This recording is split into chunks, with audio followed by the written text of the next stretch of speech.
Hello there. This is our Thinking Out Loud Series 11, the Thinking Motivation. Know thyself and go further.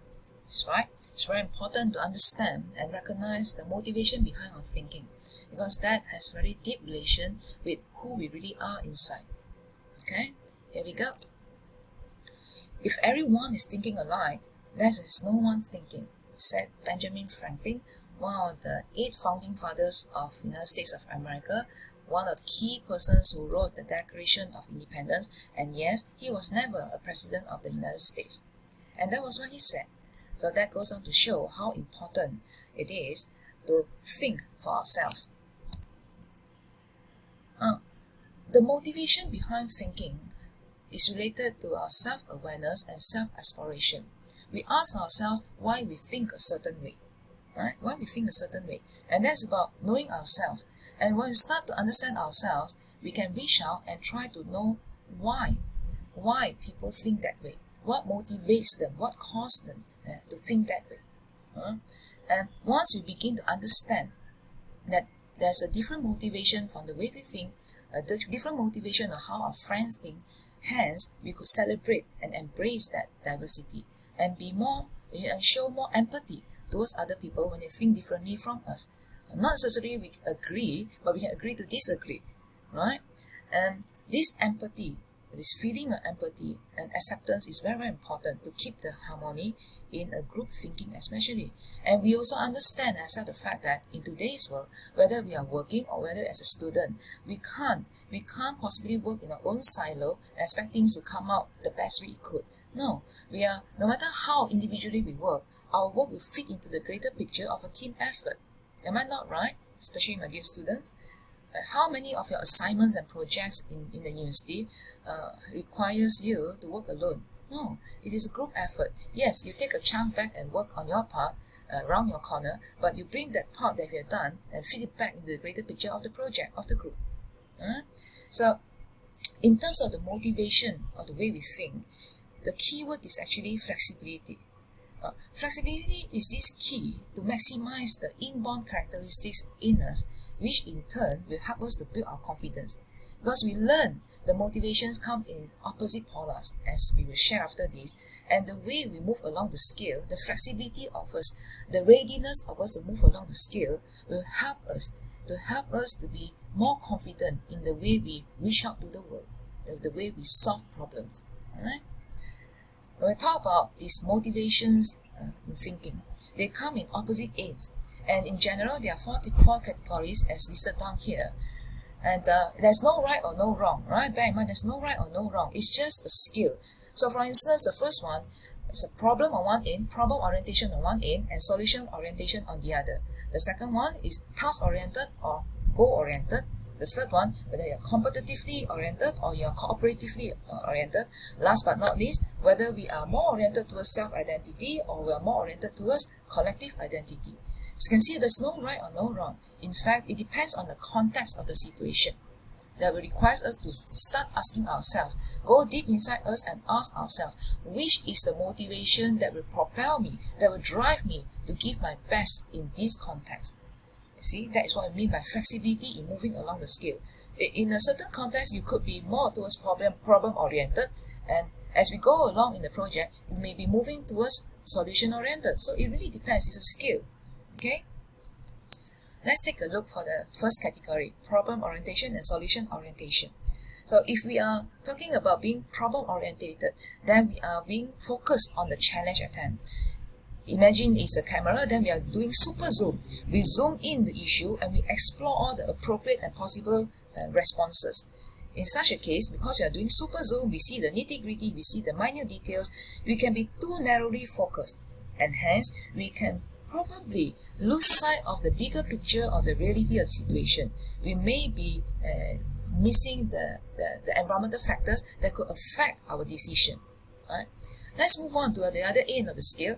If we are solution-oriented, then we are focused on the resolution. Right? We are focused on the decided goal. In terms of a camera plane, then we are talking about wide angle. Right? We look beyond the problem itself and we can picture the positive outcome that you want to work towards. Right? And in such a case, it will actually allow for more changes and fluidity along the way, and it makes one more adaptable, more acceptable to individual solutions along the way. So you see the bigger picture, hence you could tweak along the way to find the best solution to reach the final goal. Okay, that is the wide angle approach on solution orientation. What about the second category of task-oriented or goal-oriented thinkers? So if you are a task-oriented thinker, you are those who break the work down into small chunks, then you assign it to different members of the team to get things done. Then each piece of work that has been given out are already arranged in such a way that step by step, they will help reach towards your measured progress. So you put a deadline, everyone must submit within a week, for example, and you fit to the first missing puzzle. And then you work for the second week, collectively, it fits the second piece of puzzle. That's how it works. And people who are task-oriented can be highly processed. They're very organized, very methodological, and very orderly. In other words, schema. Okay? On the other spectrum, on the other end of the spectrum, we could be goal-oriented, and those who focus on the end goal. They are very flexible for changes and adaptation along the way, more fluid and flexible, similar to the solution-oriented type, and they can allow for unanticipated changes along the way. They are alright with it. So if a problem pop up, they are okay with it. They can go around it because they expect that to happen. So these are the goal-oriented type. What about the third category of competitive-oriented or cooperative-oriented kind of thinkers? If you are competitive-oriented, these are the people who tend to idealize being the best. I got to be number one all the time. And these are the kind of thinkers who are motivated to pursue individual excellence. They perform best when they are given a task and are met at the other end with a reward. It's competition. There must be a prize waiting for me. It's a lot about me. I got to be the best. Okay? On the other end of the spectrum, what about these cooperative-oriented kind of thinkers? These are the type of people who seem less driven, but actually they are not any less driven than the competitive type. They seem more relaxed. Actually, they find satisfaction in what? In teamwork, in working with others, in collaboration, in shared ambition. They like connecting with people. They like talking to others. They like to share and mine the group intelligence, shared wisdom, and they like to maintain unity in the group. They always see themselves as a team player. They are cooperative. Okay? Last but not least, this has got deeper meaning rooted in ourselves. It has got to do with, on one end of the spectrum, self-identity oriented, or on the other end, we are talking about collective identity oriented. For those who have self-identity orientation and to motivate their thinking, these are the kind of people who are motivated by activities that will further their personal brand, their personal interest. They work on the basis of the value they offer to furthering themselves, and every achievement that they make is considered as a stepping stone towards self-promotion, self-actualization. So there's a lot of I, me, myself here. Not necessarily in a bad thing. Please don't misunderstand the whole concept here. No right, no wrong. It's just that when you are self-identity oriented, you are thinking more about improving yourself most of the time. On the other end of the spectrum, if you are being collective identity oriented, these are the bunch of people who are more intuitive. They prefer collective identity, a group identity, a team, shared values, and shared ambitions. Cita-cita yang dikongsikan. And these will all come together to reach a holistic, a wholesome definition of success for them. They are very team-spirited, they are highly sociable, and they have this concept of one for all for one. Alright? I think by now you could see that the different, whichever spectrum you're on, whichever orientation you're on, you are neither on one end or the other. You are always moving along the scale. As we agreed right from the beginning, this is a scale. This is not fixed or carved in stone. You must be either here or there. Alright? You can see that when we are being given a problem to solve, we proceed through the steps of identifying the problem, formulating the solution, refining it, and finally come out with the best innovation, the best solution that we can. And in this process, the motivation of each and every one of the group member, the way they think, will make crucial contribution to the success of the project or the task at hand. To solve a problem effectively, creatively, in a very innovative way, especially in a group setting, the thinking motivation behind every member is very, very important. It's very, very important because that will decide, that will drive the way the group thinks. Can you imagine that?